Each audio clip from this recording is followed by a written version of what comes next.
வெளியாடி நேயர்களுக்கு ஞாயிற்றுக்கிழமை காலை வணக்கங்கள். கல்யாணம் பண்ணாதான் பைத்தியம் தெளியும், பைத்தியம் தெளிஞ்சால் தான் கல்யாணம் பண்ண முடியும் அப்படிங்கிறத பழமொழியை நாம் காலங்காலமாக கேள்விப்பட்டுருக்கோம். அதுக்கான ஒரு உதாரணமாக இந்த பிக் பாஸ் நிகழ்ச்சி இந்த சீசனை எடுத்துக்கலாம்னு நான் நினைக்கிறேன். விஜய் சேதுபதி, நிகழ்ச்சி தொகுப்பாளரான விஜய் சேதுபதி ரொம்ப ரொம்ப அவங்கள திட்டுற மாதிரி ஏகவசனத்தில் பேசுகிறாரு. அவர் ஒரு தொகுப்பாளர் மாதிரியே அதனுடைய தராதரத்துக்கு ஏற்ற மாதிரி தகுதிக்கு ஏற்றார் போல் வார்த்தைகளை, மரியாதையான வார்த்தைகளை பயன்படுத்தலை. யாரையும் பேச விட மாட்டேங்கிறாரு. ரொம்ப அவங்க மனசு கஷ்டப்படுற மாதிரி பேசுகிறாரு அப்படிங்கிற புகார் இந்த சீசனில் இருந்துகிட்டே இருக்கு. போன சீசனில் அவர் ஒரு பக்கத்து வீட்டால் போகிற பேசினார் அப்படிங்கிறத வேறு எதுவும் அவர் மேலே புகார் வரல. ஆனால் இந்த முறை நிறைய பேர் கமலஹாசன் எப்படினாலும் கண்டித்து பேசுவாரே தவிர இந்த மாதிரி வார்த்தைகளை பயன்படுத்த மாட்டார் அப்படின்னு வருது. இப்போ கூட ஒரு இதில் பார்த்தேன், நேற்றைய ப்ரமோவோ இன்றைய ப்ரமோவோன்னு எனக்கு தெரியல, அந்த வீடியோவில் பார்த்தேன், தொலைக்காட்சி வெளியிட்ட ப்ரமோவில் பார்த்தேன்.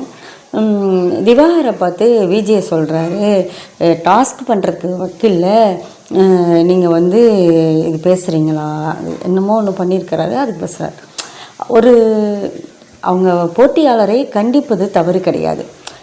டாஸ்க் பண்ண முடியலங்கிறீங்க, ஆனால் இது மட்டும் செய்கிறீங்க.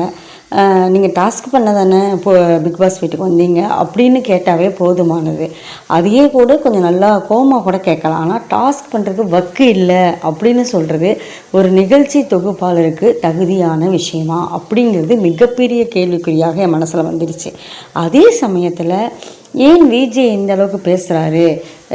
நிறைய பேருடைய கருத்தும் என்னுடைய கருத்தும் என்ன இருக்குதுன்னா, எப்படியாவது இந்த சீசனை ஓட்டணுங்கிறதுக்காக தொலைக்காட்சி சார்பாக அந்த பிக் பாஸ் டீம் விஜயை அப்படி பேச சொல்லியிருக்கலாம்.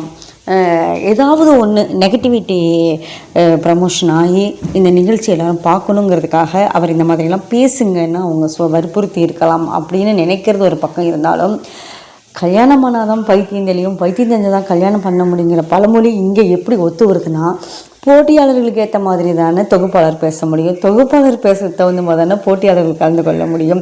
ரெண்டு பேரும் நிகழ்ச்சி வடிவமைப்பாளர்கள் சொல்கிறபடி தானே ஆட முடியும் அப்படிங்கிற மாதிரி தான் இந்த இடத்துல பொருந்துதுன்னு நான் நினைக்கிறேன்.